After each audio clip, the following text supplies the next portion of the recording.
বাজ পাখিকে পক্ষীরাজ বলা হয়। বাজের আয়ু হলো মোটামুটি 70 বছর। এবার 40 বছর হতে হতেই ওদের পালক লম্বা এবং ভঙ্গুর হয়ে যেতে থাকে, ঠোঁট বেঁকে যায়, ডানা ভারী হয়ে যায়, অর্থাৎ আগের মতো উড়তে পারে না, সেই শক্তি থাকে না। এবার সেই বাজ কি করবে? বাজ সব থেকে কঠিন নির্বাচন করে, নির্বাচন নিজের পুনর্স্থাপনা। সর্বপ্রথম একটা বিশাল পর্বতে যায়, একান্তে নিজের এক বাসস্থান তৈরি করে, আর তারপরে পাথরের সাথে নিজের ঠোঁট বারবার আঘাত করতে করতে সেই ঠোঁট ভেঙে ফেলে। তারপরে সে অপেক্ষা করে সেই ঠোঁট পুনর্নির্মাণ হওয়ার। তারপর সেটাই করে নিজের পালকের সাথে। তারপরে নিজের ডানা থেকে এক এক করে ভারী পালকগুলো ছিঁড়ে ফেলে দেয়। আর তারপর 150 দিনের এই যন্ত্রণা সহ্য করার পরে ও ফিরে পায় নিজের উড়বার অনন্য ক্ষমতা, সেই শক্তি। আর তারপরে ও জীবনের পরবর্তী 30 বছর বাঁচে। কি বুঝলেন আপনি? যদি ইচ্ছে শক্তি থাকে তাহলে একজন দুর্বলও শক্তিশালী হতে পারে। আপনিও এটাই করুন, নিজের অতীতের যন্ত্রণার বোঝাগুলিকে ত্যাগ করুন আর কল্পনার খোলা আকাশে উন্মুক্ত হয়ে উড়ে বেড়ান। নিজের পুনর্স্থাপনা করুন, তবেই সর্বশ্রেষ্ঠ হতে পারবেন। আর মনে রাখবেন, এই ছোট ছোট পদক্ষেপই বড় বড় শিখরে পৌঁছে দিতে পারে। তাহলে আসুন আর আমার সাথে ভালোবেসে বলুন, রাধা রাধা। আপনি কি কখনো জলকে নিজের মুঠোতে ধরে রাখার চেষ্টা করেছেন? চলুন আজ করা যাক।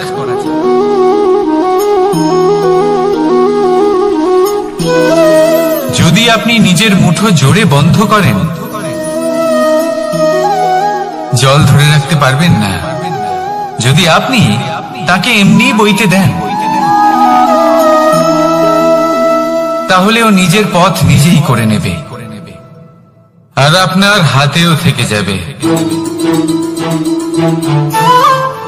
আমাদের জীবনও হলো কিছুটা এরকম, জলের মতো। নিজের পথ নিজেই করে নেয় এই জীবন।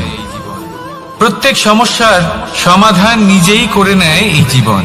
তাই জীবনে যখন কোনো পরিস্থিতি আমাদের প্রতিকূল হয়ে থাকে, কিছুই হয়তো আমরা বুঝতে পারছি না, কিছুই যখন বসে থাকে না, তখন আমরা হতাশ হয়ে পড়ি, নিরাশ হয়ে পড়ি। আর এটাই করা উচিত নয়।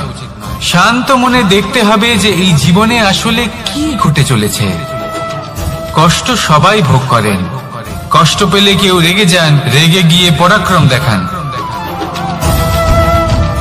এটাই তো করা উচিত নয়। শান্ত মনে সেটাই করতে হবে যা জীবন আমাদের শেখাতে চাইছে। জীবন আমাদের সব শিখিয়ে দেবে, শুধু মনে রাখবেন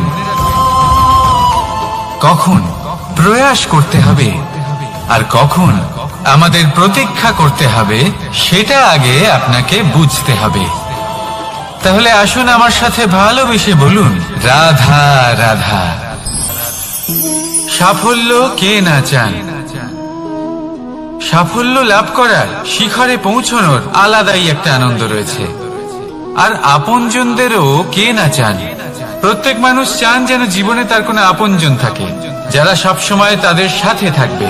কারণ আপনজনের সাথেই তো সাফল্যের আনন্দ সব থেকে বেশি পাওয়া যায়। কিন্তু আসলে কি হয়, অনেক সময় সাফল্যের খোঁজে সেই পথে চলতে চলতে আমরা আপনদের থেকে দূরে চলে যাই। না চাইতেও দূরে চলে যেতে হয়, ওনাদের সাথে সময় কাটাতে পারি না। আর আমরা ভুলে যাই যে সাফল্যের আসল আনন্দ আপনজনদের সাথেই পাওয়া যায়। সফল হওয়ার পরে আপনদের সাথে দেখা হলে তাদের চোখে আমাদের জন্য যে আবেগ থাকে, যে সম্মান, যে প্রেম থাকে, সেটাই হলো আসল পুরস্কার। আমরা সেই কথা ভুলে যাই এবং একা হয়ে পড়ি। বেশিরভাগ সময় এটাই হয়। বেশিরভাগ সময় সফল মানুষগুলি একা হয়ে যান। এবার আপনি কি চান? আপনি অসফল হয়ে দিনগুলি একাকিত্বে কাটাতে চান, নাকি সফল হয়ে আপনজনদের সাথে আনন্দে থাকতে চান? সেই সিদ্ধান্ত আপনার। সাফল্যের পেছনে ছুটুন, নিজেকে উজাড় করে দিন, কিন্তু আপনজনদের সঙ্গ ত্যাগ করবেন না। সেই আপনজন যারা আপনার সাফল্যের জন্য দায়ী। সেই আপনজন যিনি আপনার সাফল্যে আনন্দ পান, সুখ লাভ করেন, তাদের কখনো ত্যাগ করবেন না। আসুন আমার সাথে ভালোবেসে বলুন, রাধা রাধা। বল, শক্তি, পরাক্রম এই সংসারের বিকাশের মূল। কিন্তু কখনো ভেবেছেন যে প্রকৃতি আমাদের এই বল, শক্তি, পরাক্রম কেন দিয়েছেন? যাতে আমরা জীবনে কারোর উদ্ধার করতে পারি, কাউকে সাহায্য করতে পারি, কারোর জন্য ভালো কিছু করতে পারি, কোনো গরিব অসহায় মানুষের জন্য কিছু করতে পারি। এই বল, এই শক্তির সদ্ব্যবহার করতে পারি। কখনো দেখেছেন এমন মানুষ যার কাছে অসীম শক্তি আছে, কিন্তু তার সাথেই অসম্ভব অহংকারও রয়েছে, যিনি নিজেকে সর্বশ্রেষ্ঠ বলে মনে করেন, খারাপ কাজও করেন। আপনি দেখবেন প্রকৃতি এবং মানুষ তাকে ভাঙতে সর্বদা চেষ্টা করেন। মনে রাখবেন, যতই সুবিশাল পর্বত হোক না কেন, তা যদি পথে পড়ে তাকে ভেঙে পথ প্রশস্ত করা হয়। যদি আপনার কাছে বল থাকে, শক্তি থাকে, পরাক্রম থাকে, তাহলে তার সদ্ব্যবহার করুন, কাউকে সাহায্য করুন, কাউকে রক্ষা করুন। যদি আপনি আপনার শক্তির দুর্ব্যবহার করেন, তাহলে মনে রাখবেন আপনি নিজের বিনাশ নিজেই আমন্ত্রণ করছেন। এবার বল অর্জন করার পরে, শক্তি অর্জন করার পরে আপনি নিজেকে বিনাশ করতে চান নাকি এই সংসারের উদ্ধার করতে চান? সিদ্ধান্ত আপনার। রাধা রাধা।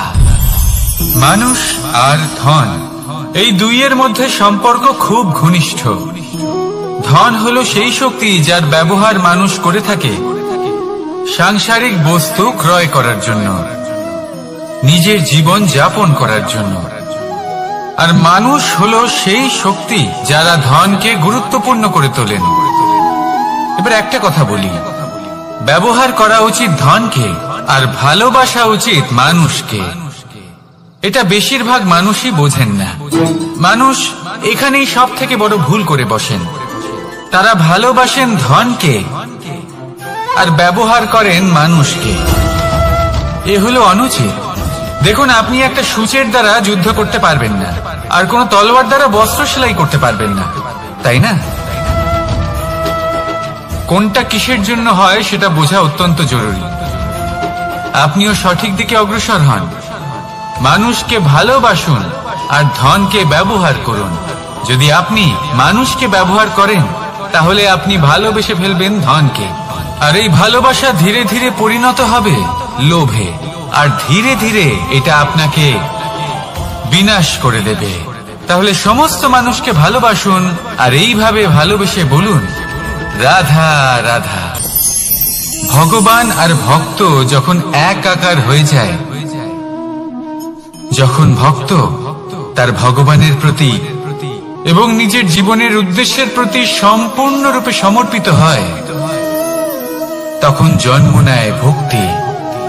এই সংসারের সমস্ত আশা হয়তো আপনার সঙ্গ ত্যাগ করে দিতে পারে, তখনও ভক্তি সাথে থাকবে। ভক্ত আর ভগবান যখন একাকার হয়ে যায়, তাদের মধ্যে কোনো পার্থক্য থাকে না। তারা এক হয়ে যায়, এক ব্যক্তিত্ব, এক অস্তিত্ব। সেই জন্য কখনো জীবনে যে কোনো রূপেই, যে কোনো প্রকারেই, যে কোনো ঈশ্বরকে মান্য করুন। মনের মধ্যে শ্রদ্ধা ভাব জাগ্রত করুন, মনে ভক্তি ভাব জাগ্রত করুন। এই সমগ্র সংসারে সব কিছু আপনাকে ছেড়ে চলে গেলেও তখনও এই ভক্তি শুধুমাত্র আপনার উত্থান ঘটাবে। তাই মনে ভক্তি জাগ্রত করুন আর আমার সাথে ভালোবেসে বলুন, রাধা রাধা। শব্দই হলো শূন্য, শব্দই হলো আরম্ভ, শব্দই হলো অন্ত, শব্দই হলো অমর, শব্দই হলো ব্রহ্ম। এই শব্দ হলো অত্যন্ত বিশেষ। কেউ কাঁদলে তাকে হাসিয়ে তোলে, কেউ হাসলে তাকে কাঁদিয়ে দেয়।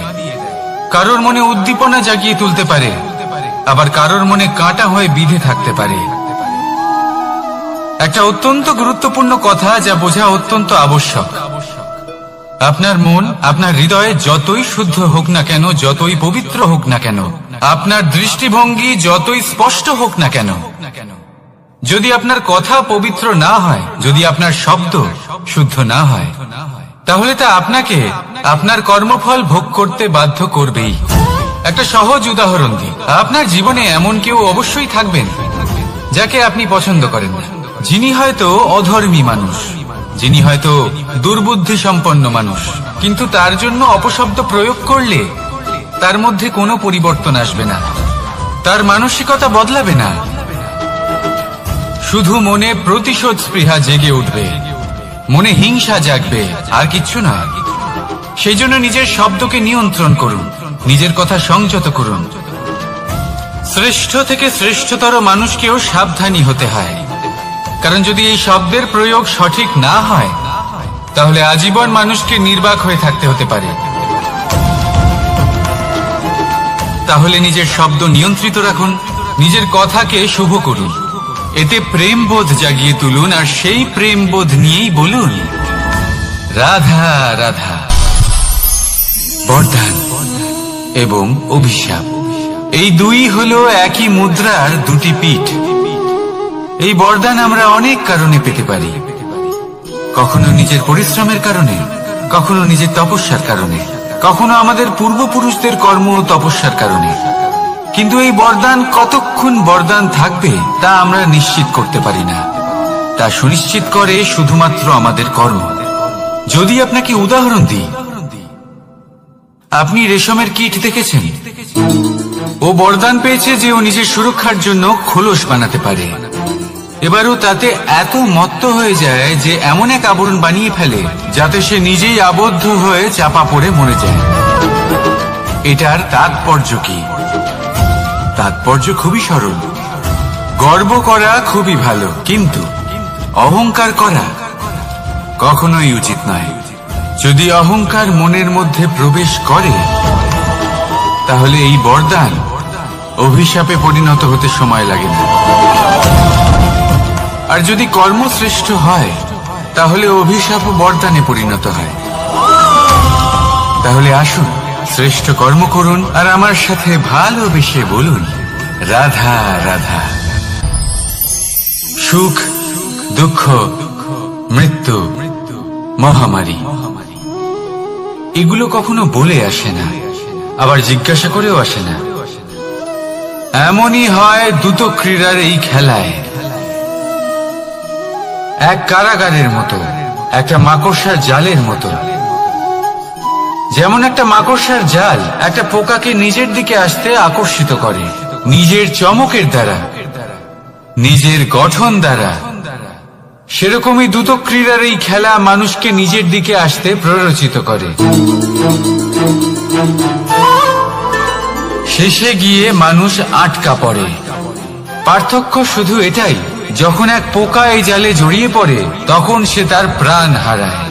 মানুষ যখন এই দ্রুত ক্রীড়ায় আকর্ষিত হয়, সে নিজের মান, নিজের ধন সবকিছু হারায়, নিজের বিবেক হারিয়ে ফেলে। কিন্তু আপনি আপনার বিবেক কখনোই হারাবেন না।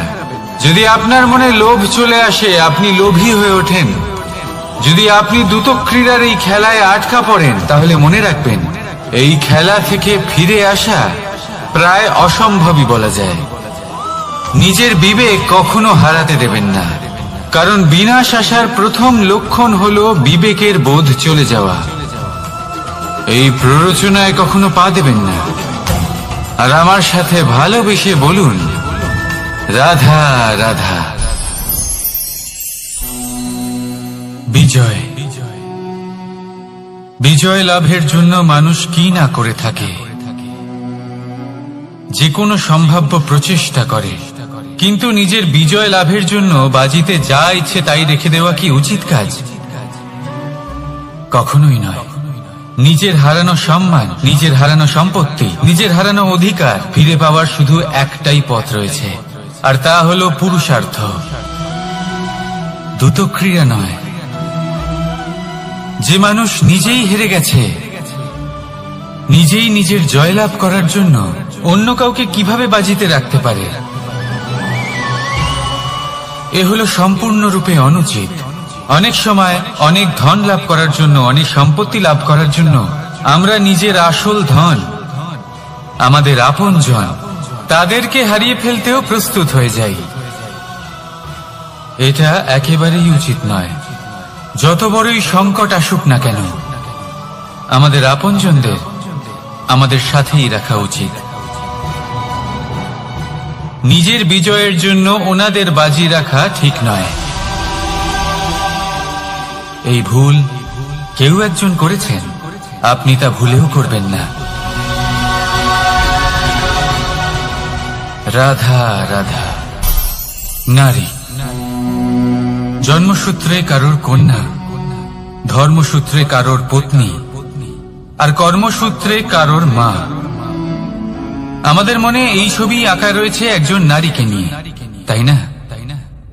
একটা অতুলনীয় ভূমিকা রয়েছে নারীদের আমাদের জীবনে, আর নারী ছাড়া আমরা কিছুই নই। কিন্তু অধিকার, সেখানে আমরা একটা ভুল করে বসি। যখন নারী একজন কন্যা থাকে, যখন সে জন্ম নেয়, তখন তার ওপর অধিকার থাকে তার পিতার। আর তারপর যখন বিয়ে হয়ে যায়, তখন তার অস্তিত্বের উপর অধিকার থাকে তার স্বামী। আর যখন তিনি মা হন, তখন নিজেই তিনি জীবনের সমস্ত অধিকার দিয়ে দেন তার সন্তানকে। কিন্তু আমরা কি কখনো এটা ভেবেছি এই জীবন হলো তার নিজের?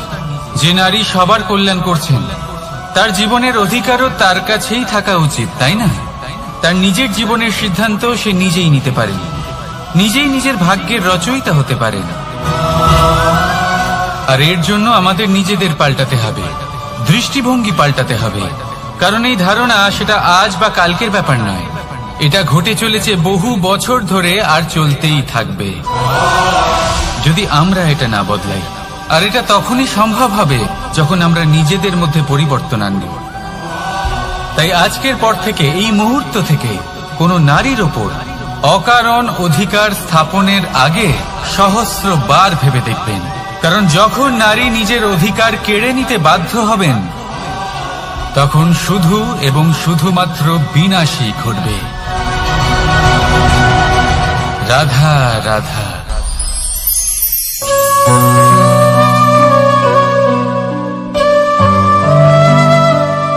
নারী, পুরুষরা যাকে নাম দিয়েছেন ত্রিয়া, কেন দিয়েছেন, কে দিয়েছেন, কেউ তা জানে না। কথায় আছে, পুরুষরা ভাবেন যে ত্রিয়া, ভাবেন একরকম, বলেন অন্য কিছু, আর করেন অন্য কিছুই। কিন্তু সত্যিটা কি এটাই? আসল সত্যি হলো এটাই যে ত্রিয়া হলো সেই চরিত্রহীন পুরুষ, আর কেউ নয়। সেই পুরুষ যারা নারীকে বলেন যে আপনি হলেন মা, আপনি হলেন দেবী, আপনি হলেন বোন। আর ভাবেন কি? ভাবেন যে এই নারী হলো আমাদের পায়ের ধুলো, আর কিচ্ছু নয়। আর কি করেন? ওনাদের মাথায়, ওনাদের খোপায় মালা পরিয়ে দিয়ে ভাবেন যে ওনারা হলেন তাদের পায়ের ধুলোর সমান। একজন নারীর সম্মান ভঙ্গ করেন, তাদের দাসী মনে করেন। ভুলবেন না, যত্র নারীয়াস্ত পূজ্যন্তে রমন্তে তত্র দেবতা। অর্থাৎ যেখানে নারীকে পুজো করা হয়, সেখানে ঈশ্বর বাস করেন। আর যেখানে নারীকে অপমান করা হয়, সেখানে ঈশ্বর এবং ভাগ্য এই দুই রুষ্ট হয়। মনে রাখবেন, যদি নারী কল্যাণকারী হতে পারেন, তাহলে নারী মহাচণ্ডী রূপও ধারণ করতে পারেন। যদি একজন নারী মাতা হয়ে জন্মদান করতে পারেন, তাহলে নারী মৃত্যু হয়ে বিনাশও করতে পারেন। যেখানে নারী অপমানিত হবেন, সেখানে মহান ভারতও মহাভারতের পথে অগ্রসর হতে পারে। তাই মনে রাখবেন, নারীর অপমান যেন কখনোই না ঘটে। আর যদি কোথাও নারীর অপমান হয়, তার অর্থ হলো আপনার বিনাশ আপনার দিকেই আসছে। আর এটা হলো তার প্রথম পদক্ষেপের প্রথম পদধ্বনি। রাধা রাধা। যদি সন্তান কোনো দুষ্কর্ম করে, তাহলে সেই অপরাধ শুধু কি সেই সন্তানের? না, যদি সন্তান দুষ্কর্ম করে তাহলে অপরাধী তার মাতা পিতাও, যারা পুত্রমোহর কারণে সেই অনুচিত কাজে তাকে বাধা দেননি। অপরাধী হলেন তার পিতামহ, যিনি নিজের কর্তব্যবোধের কারণে নিজের পরিবারের যত্ন নেননি, যিনি সন্তানকে কখনো শাস্তি দেননি। অপরাধী হলেন তার সেই গুরুও, যিনি নিজের শিষ্যের সেই দুষ্কর্ম দেখেও তাকে প্রতিহত করতে পারেননি। একজন হবু রাজার কর্তব্য হলো নিজের প্রজার কাছে সে যেন এক উদাহরণ প্রস্তুত করতে পারে, কিন্তু যদি এত অনুচিত উদাহরণ প্রস্তুত হয়ে থাকে তাহলে মা বাবার, বাড়ির বয়োজ্যেষ্ঠদের কর্তব্য হলো ওনারা যেন সেটা সেখানেই থামায়, হয় ভালোবেসে নয়তো শাস্তি দিয়ে। যদি না থামানো হয় তাহলে মহাভারত অবশ্যম্ভাবী। অনেক ব্যক্তির মনে একটা প্রশ্ন জাগে আমাকে আর রাধাকে নিয়ে। বলেন যে না আমি আর রাধা একসাথে থাকি, না আমাদের বিয়ে হয়েছে, আমি এখানে দ্বারকাতে ও ওখানে বর্ষণাতে, তাও এত ভালোবাসা কি করে? এ কেমন সম্পর্ক? আমি তাদের একটা সহজ কথা বলতে চাই। আপনি কখনো আয়নার দিকে দেখেছেন? নিজের দুই চোখের দিকে তাকিয়ে জিজ্ঞাসা করুন, এই দুই চোখ একসাথে কেন বন্ধ হয়, একসাথে কেন খোলে, একসাথে কেন ঘুমোয়, একসাথে কেন কাঁদে? আজীবন কোনো এক মানুষের সাথে সম্পর্ক রাখা অবশ্যই সম্ভব, তাদের সাথে দেখা না করে। আমার আর রাধার ভালোবাসাও কিছুটা এরকমই, আর কিছুটা এরকমই হয় ভালোবাসা দুই নয়নের মতো, যারা কখনোই মিলিত হবে না কিন্তু চিরকালের জন্য একসাথে জুড়ে থাকবে। এই অনুভূতি নিঃস্বার্থ হয়, আর এই নিঃস্বার্থ ভালোবাসা আপনাকে আনন্দের পথে অগ্রসর করে। জীবনে সবসময় নিঃস্বার্থভাবে ভালোবাসুন, শুধুমাত্র আনন্দই পাবেন। তাহলে আসুন আমার সাথে নিঃস্বার্থভাবে ভালোবেসে বলুন, রাধা রাধা। মানুষ, কোন ব্যক্তির নির্মাণ হয় কিভাবে?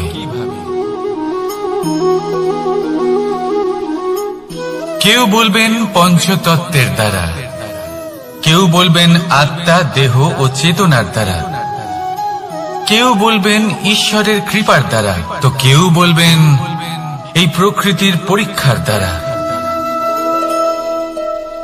না, মানুষের নির্মাণ হয়ে থাকে বিশ্বাস দ্বারা। ব্যক্তি তখনই গড়ে ওঠেন যখন ব্যক্তিত্ব থাকে, ঠিক কিনা? আর ব্যক্তিত্ব তখনই হবে আর সেরকমই হবে যেরকম বিশ্বাস আপনি নিজের উপরে রাখবেন। যদি আপনি মনে করেন আপনি বিষের ন্যায় হবেন, তাহলে আপনি বিষাক্তই হবেন। যদি আপনি এটা মনে করেন যে আপনি অমৃতের ন্যায় হবেন, তাহলে আপনি অমরই হয়ে যাবেন। যদি আপনি নিজের উপরে বিশ্বাস রাখেন যে আপনি সংসারের সব থেকে উঁচু পর্বতের শিখরে পৌঁছতে পারবেন, তাহলে আপনি অবশ্যই পৌঁছবেন। যদি আপনার এরকম মনে হয় যে আপনি এরকম কখনো করতে পারবেন না, তাহলে এরকম কখনোই হবে না। ভেবে দেখবেন, বিশ্বাসের মধ্যেই বিশ্ব বাস করে থাকে, তো আপনার অস্তিত্ব কেন করবে না? যেমন বিশ্বাস আপনি নিজের উপরে রাখবেন, তেমনই আপনি হয়ে উঠবেন। সেই জন্য নিজের উপরে বিশ্বাস রাখুন, আর হ্যাঁ, ভালোবেসে বলুন রাধা রাধা। শত্রুতা, একজন মানুষ অন্য মানুষের সাথে শত্রুতা করে বসেন। দুজন ঘনিষ্ঠ বন্ধু, এমনও এক সময় আসতে পারে যখন এনারা একে অপরের শত্রু হয়ে ওঠেন। এর অনেকগুলো কারণ হতে পারে, কিন্তু মূল কারণ হলো আলোচনা। আগে হ্যাঁ, আপনি যদি কারোর বিষয়ে আলোচনা করেন তাহলে সে আপনার শত্রু হয়ে যেতে পারে। এবার মনে একটা প্রশ্ন আসতে পারে যে এটা কিভাবে সম্ভব হতে পারে? আলোচনা এটা তো অত্যন্ত জরুরি। যদি আমি নিজের বন্ধুর খারাপ কাজের বিষয়ে আলোচনাই না করি তাহলে সে শুধরবে কি করে? এ কথা সত্যি যে আলোচনা আবশ্যক, কিন্তু তার থেকেও বেশি গুরুত্বপূর্ণ এবং আবশ্যক হলো আপনার এই সিদ্ধান্ত এটাই যে আপনার এই আলোচনা কোন স্থানে করবেন।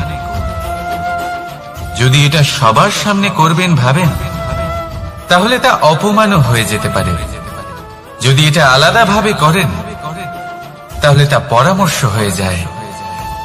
অপমান কেউ স্বীকার করতে পারেন না, কিন্তু পরামর্শ সকলের ভালো লাগে।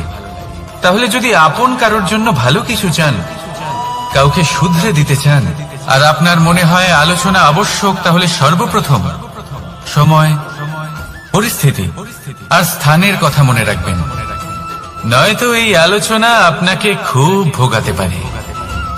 তাহলে আসুন আমার সাথে ভালোবেসে বলুন, রাধা রাধা। আপনার জীবনেও কি সমস্যা রয়েছে? অবশ্যই থাকবে। প্রত্যেকের জীবনেই সমস্যা থাকে। প্রত্যেক মানুষ জিজ্ঞাসাও করেন যে এই সমস্যা আসলে কি আর কেন আসে জীবনে।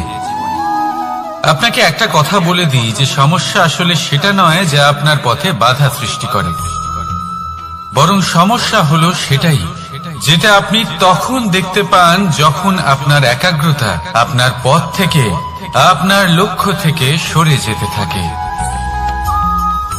আর এই সমস্যাগুলি দূর করার জন্য, এর সমাধান করার জন্য একটাই পথ আছে, নিজের সমস্ত ভাবনা আরো একবার একাগ্র করুন নিজের পথের দিকে, নিজের লক্ষ্যের দিকে।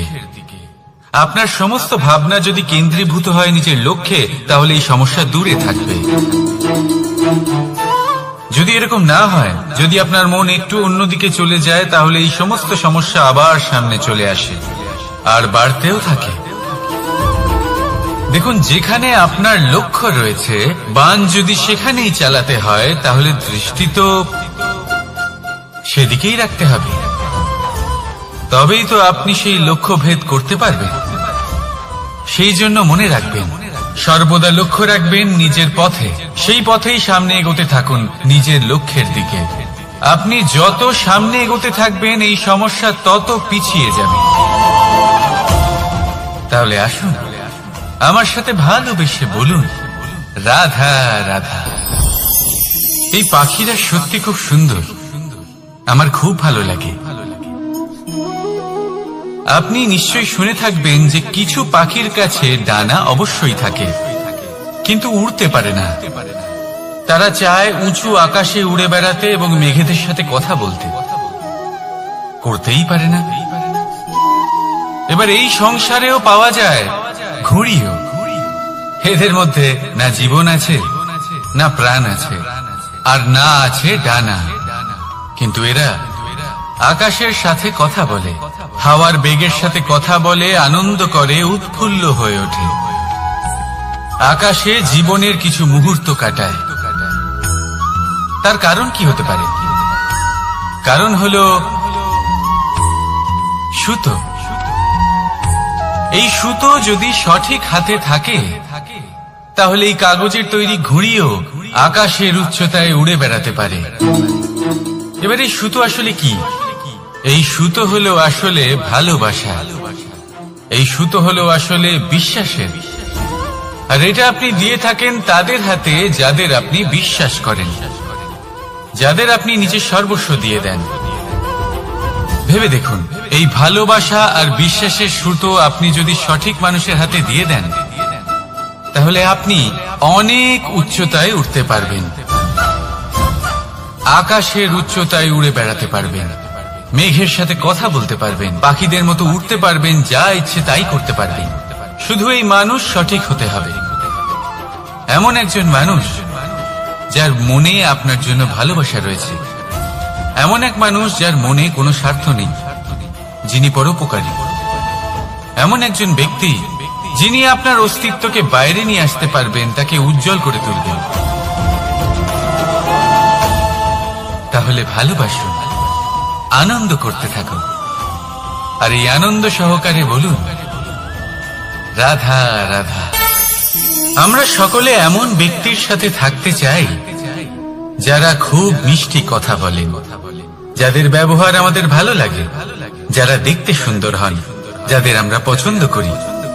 আর সব সময় এমন ব্যক্তির থেকে দূরে থাকতে চেষ্টা করি যাদেরকে আমরা পছন্দ করি না, যাদের কথা আমাদের খারাপ লাগে, যাদের কথা একটু কঠোর হয়। আমরা সব সময় চেষ্টা করি এদের থেকে দূরে থাকার, ঠিক কিনা? কিন্তু যদি বাস্তবটা দেখি, তাহলে এই কঠোরতা জীবনে শান্তির প্রলেপ দেয়। ওষুধও একটু কড়াই হয়, কিন্তু এ কি করে? আমাদের সুস্থ করে তোলে। ঠিক সেইভাবেই ভালোবাসার এই অধ্যায় একটু কঠিন, একটু কড়াও মনে হতে পারে, কিন্তু এর ফল সবসময় আপনাদের স্বাস্থ্যের পক্ষে ভালোই হয়।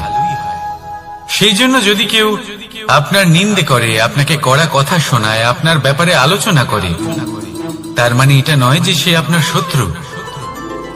হতে পারে তিনি আপনার বন্ধু হন, আপনার জন্য ভালো চান, আপনাকে শুধরে নিতে চান, আপনার মধ্যে কোনো পরিবর্তন দেখতে চান।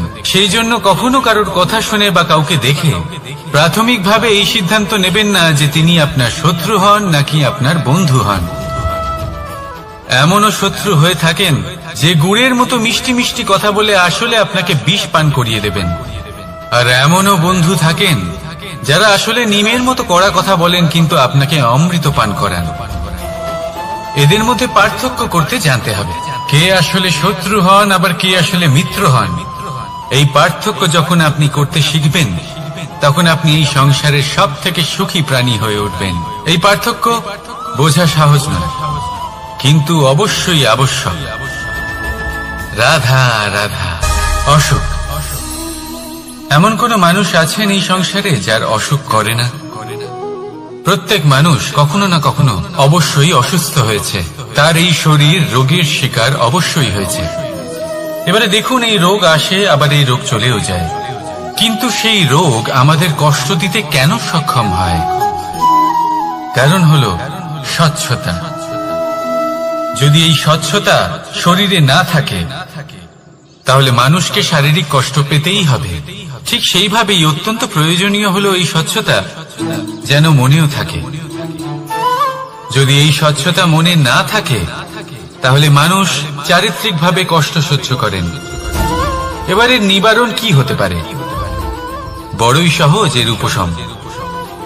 যদি রোগ শরীরে হয়, তাহলে সর্বপ্রথম স্বচ্ছতা বজায় রাখতে শিখুন, এই শরীরকে পরিষ্কার রাখতে শিখুন। বিচক্ষণতার সাথে এই রোগের সম্মুখীন হন, ভয় পাওয়ার কোনো দরকার নেই। ব্যায়াম করতে থাকুন, সব ঠিক হয়ে যাবে। সেইভাবেই যদি এই অসুখ মনে হয়, তাহলে কি করা যায়? সর্বপ্রথম তার আধারের উপরে নজর দিন। আপনার এই আধারই হলো আপনার আহার। যা আপনি আহার করবেন, সেরকমই মানুষ হয়ে উঠবেন। সেইভাবেই আপনি যেরকম ভাবেন, সেরকমই মানুষ হয়ে উঠবেন। সেই জন্য নিজের ভাবনাকে শুভ করুন, নিজের দৃষ্টিভঙ্গিকে শুভ করে তুলুন, সবকিছু সঠিক হবে। আপনার আমার সবার মধ্যেই এক রাক্ষস বাস করে, তার সম্মুখীন হন, তাকে পরাস্ত করুন। তাহলে এই রোগ সে শরীরেই হোক বা মনের মধ্যে, যদি সঠিক সময় তাকে আটকানো না যায়, তাহলে যে কোনো সময় তা মহামারীর রূপ ধারণ করবে।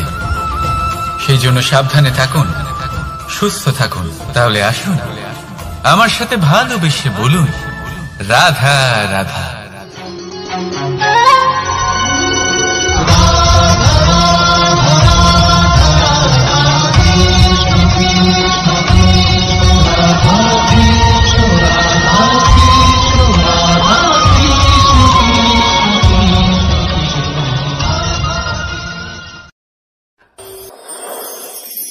মানুষের জীবনে তিনটি গুণ অত্যন্ত প্রয়োজনীয়: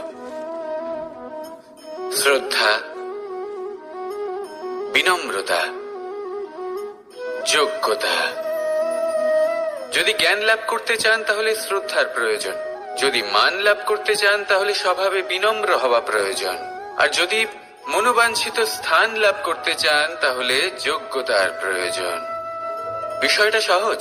শ্রদ্ধা আপনাকে জ্ঞান দেবে, নম্রতা আপনাকে মান, আর যোগ্যতা উচিত স্থান দেবে।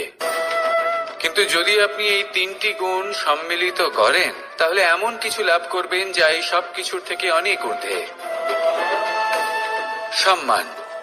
আর এ হলো সেই সম্মান যা প্রত্যেক মানুষের নিজের জীবনে লাভ করতে চেষ্টা করা উচিত, কারণ এই হলো সেই সম্মান যার কারণে আপনি চলে যাওয়ার পরেও এই সংসার আপনাকে ভালোবাসবে আর মনে রাখবে। আসুন আমার সাথে ভালোবেসে বলুন, রাধা রাধা। জীবনে গতি অত্যন্ত গুরুত্বপূর্ণ, মতিও হলো গুরুত্বপূর্ণ, এবং তার থেকেও বেশি গুরুত্বপূর্ণ হলো সঙ্গতি।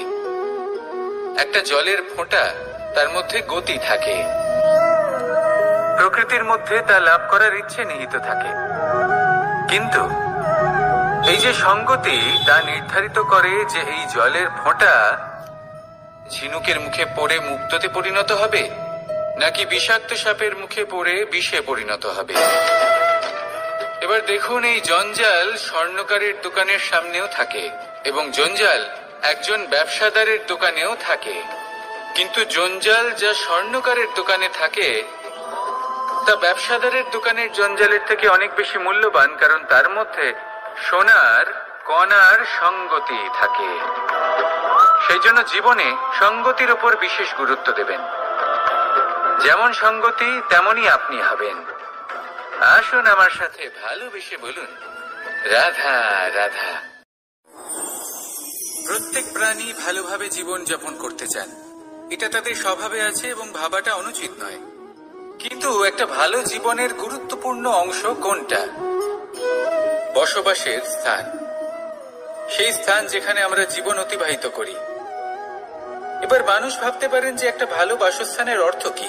সেই স্থান যেখানে সহজে জল পাওয়া যায়, যেখানে শুদ্ধ বায়ু পাওয়া যায়, যেখানে আনাজ উৎপন্ন হয়।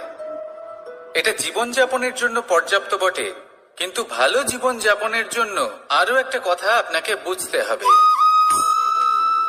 সাধু, জ্ঞানী, পণ্ডিত ব্যক্তি, এই সকল মহাপুরুষ, এনাদের যে বাসস্থান তা অত্যন্ত বিশেষ হয়। এখানে এক ধরনের বিশেষ ইতিবাচক শক্তি থাকে, এমন একটা স্থান যেখানে দেবতারাও বিচরণ করেন। জীবন আমরা সবাই যাপন করি, কিন্তু জীবনের উদ্দেশ্য শুধুমাত্র জীবন যাপন করা নয়। জীবনের উদ্দেশ্য হলো মুক্তি লাভ করা। আর এই সকল সাধু, জ্ঞানী, পণ্ডিত ব্যক্তি, এই সকল মহাপুরুষ আপনাকে মুক্তির পথে নিয়ে যেতে পারেন, কারণ এরা হলেন সেই মহাপুরুষ যারা নিজেদের অন্তরের বিকার, অহংকার, ক্রোধ, বিদ্বেষ এই সকল দোষগুলিকে ত্যাগ করেছেন, এদের উপর বিজয় লাভ করেছেন। এমনই একজন ব্যক্তি আপনাকে মুক্তির পথে নিয়ে যেতে পারে। প্রয়োজন হলো শুধুই এনাদের চিনতে পারা, এদের কথা বুঝতে পারা এবং এদের দেখানো পথে চলা। যদি আপনি এটা করতে পারেন তাহলে এই মন প্রফুল্ল হয়ে বলবে, রাধা রাধা।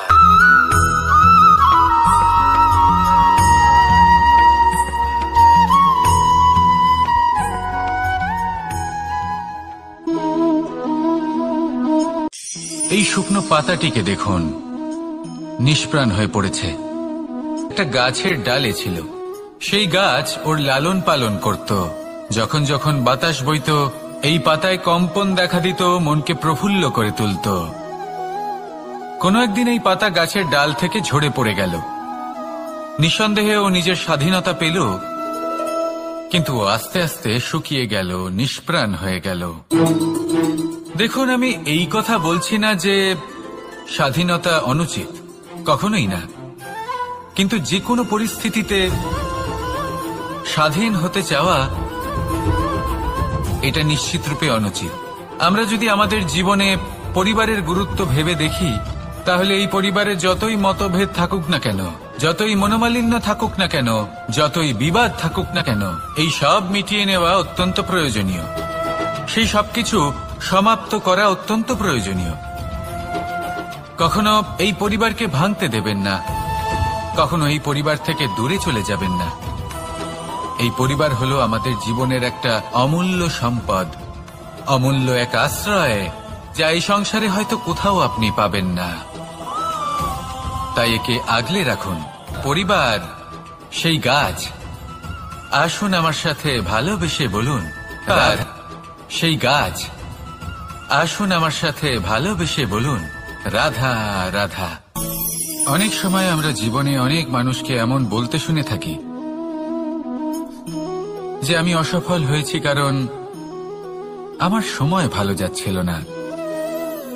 আমি এই জিনিসটা লাভ করতে চাইছিলাম কিন্তু করতে পারলাম না কারণ আমার সময়টা ভালো যাচ্ছিল না। আমি আমার জীবনে ওই মহান কাজটা করতে চাইছিলাম কিন্তু করতে পারলাম না। কেন? কারণ আমার সময়টা ভালো যাচ্ছিল না। কিন্তু যে মুহূর্তে ভালো সময় আমার জীবনে আসবে আমি সব কিছু প্রাপ্ত করব। এমন প্রায় প্রত্যেকেই বলেন। আসুন একটা কথা বোঝা যাক।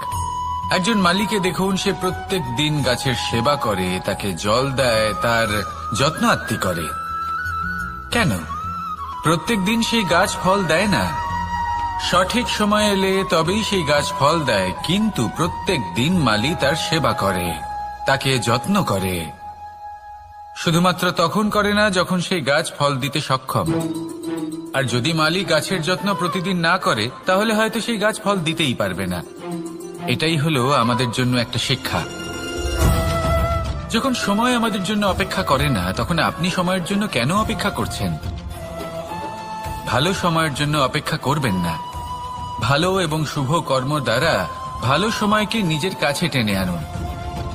নিরন্তর কর্ম করুন, পরিশ্রম করতে থাকুন। শুভ সময় আপনা থেকেই আপনার কাছে আসবে। আসুন আমার সাথে ভালোবেসে বলুন, রাধা রাধা। একে বালি বলুন, মাটি বলুন বা ধুলো বলুন, এ দিয়ে কত কিছু করা সম্ভব। এ দিয়ে আপনি নিজের বাসস্থান নির্মাণ করতে পারেন, প্রাচীর গড়ে তুলতে পারেন, অট্টালিকা নির্মাণ করতে পারেন। কিন্তু যদি এই বালিকে আপনি মুষ্টিবদ্ধ করে রাখতে চান তাহলে তা হাত থেকে ফসকে যাবে।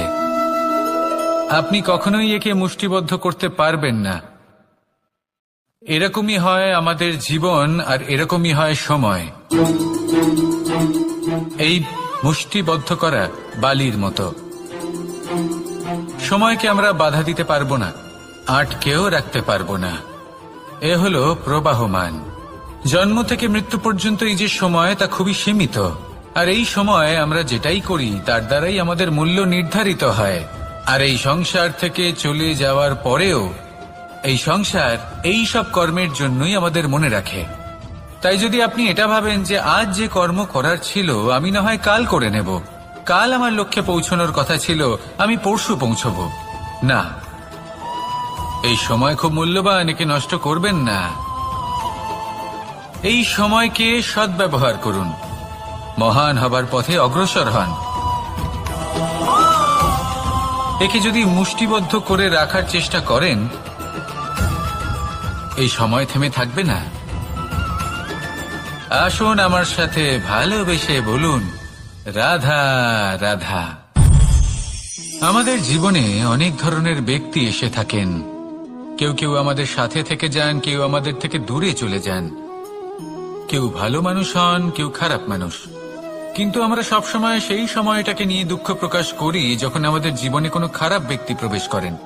তারা আমাদের খারাপ অনুভূতি দেন, দুঃখ দেন, কষ্ট দেন। আমরা সবাই তাকে ভালো মন্দ কথা বলি। কিন্তু কেন? এমন বিভিন্ন ধরনের মানুষ, খারাপ মানুষ, ভালো মানুষ সবার জীবনেই আসেন এবং সকলকেই একটা অমূল্য শিক্ষা দান করে যান। এবার আপনি নিজেই ভেবে দেখুন, জীবনে যখন প্রথমবার আপনি আগুন স্পর্শ করেছিলেন তখন আপনি একটা শিক্ষা লাভ করেছিলেন যে আমাকে আগুনের থেকে একটু দূরে থাকতে হবে। তারপর আস্তে আস্তে আপনি শিখলেন যে কিভাবে এই আগুনকে নিয়ন্ত্রণে রাখতে হবে।